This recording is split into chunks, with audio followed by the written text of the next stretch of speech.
Hi all welcome to Cricarena. നിലവിലെ IPL ജേതാക്കളായ RCBക്ക് പുതിയ ഉടമസ്ഥർ വരികയാണ്. അതായത് നിലവിലെ ഉടമസ്ഥർ RCBയെ വിൽക്കാനുള്ള ഒരുക്കത്തിലാണ്. ഇതിനു മുൻപ് തന്നെ ഒരുപാട് ബിഡുകൾ ലഭിച്ചിരുന്നു. ബിഡിംഗ് പ്രോസസ്സ് നേരത്തെ ആരംഭിച്ചതാണ്. ഇതുമായി ബന്ധപ്പെട്ട ഒരു അപ്ഡേറ്റ് ഇപ്പോൾ പുറത്തേക്ക് വന്നിട്ടുണ്ട്. പ്രമുഖ ഇംഗ്ലീഷ് മാധ്യമമായ ദി വീക്കാണ് ഇക്കാര്യം റിപ്പോർട്ട് ചെയ്തിട്ടുള്ളത്. അതായത് മാഞ്ചസ്റ്റർ യുണൈറ്റഡിൻ്റെ ഉടമസ്ഥനായ അവ്രം ഗ്ലെയ്സറിന് ഇപ്പോൾ RCBയെ സ്വന്തമാക്കാൻ താല്പര്യമുണ്ട് എന്നുള്ളത് മാത്രമല്ല, ഒരു ബിഡ് നൽകുകയും ചെയ്തിട്ടുണ്ട്. 1.8 ബില്യൺ ഡോളറിൻ്റെ ഒരു ബിഡാണ് ഗ്ലെയ്സർ ഇപ്പോൾ RCBക്ക് വേണ്ടി സമർപ്പിച്ചിട്ടുള്ളത്.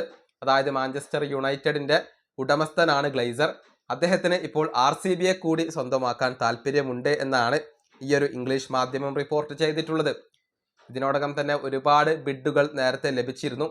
ഏറ്റവും ഒടുവിലാണ് ഇപ്പോൾ അവ്രം ഗ്ലെയ്സറിൻ്റെ ലാൻസർ ക്യാപിറ്റൽ വന്നിട്ടുള്ളത്.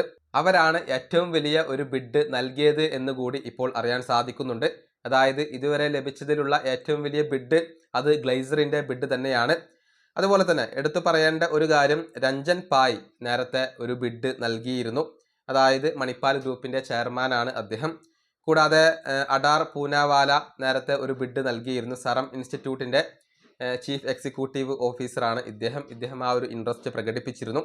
കൂടാതെ EQT, അതായത് സ്വീഡിഷ് പ്രൈവറ്റ് ഇക്വിറ്റി ഫേമാണ്, അവരും ബിഡ് സമർപ്പിച്ചിട്ടുണ്ട്. കൂടാതെ അസീം പ്രേംജി ഇൻവെസ്റ്റ്മെൻറ്റ് ഇപ്പോൾ ആ ഒരു ബിഡ് സമർപ്പിച്ചിട്ടുണ്ട്. അഥവാ പ്രേംജി ഇൻവെസ്റ്റ് ആണ് ആ ഒരു ബിഡ് സമർപ്പിച്ചിട്ടുള്ളത്. ഇങ്ങനെ ഒരുപാട് കമ്പനികൾ ഇപ്പോൾ RCBയെ സ്വന്തമാക്കാൻ വേണ്ടി രംഗത്ത് വന്നിട്ടുണ്ട്. മാഞ്ചസ്റ്റർ യുണൈറ്റഡിൻ്റെ ഉടമസ്ഥരും ഇപ്പോൾ RCBയെ സ്വന്തമാക്കാൻ താല്പര്യം പ്രകടിപ്പിച്ചു, ബിഡ് സമർപ്പിച്ചു എന്നുള്ളത് വളരെ പ്രധാനപ്പെട്ട ഒരു കാര്യമാണ്.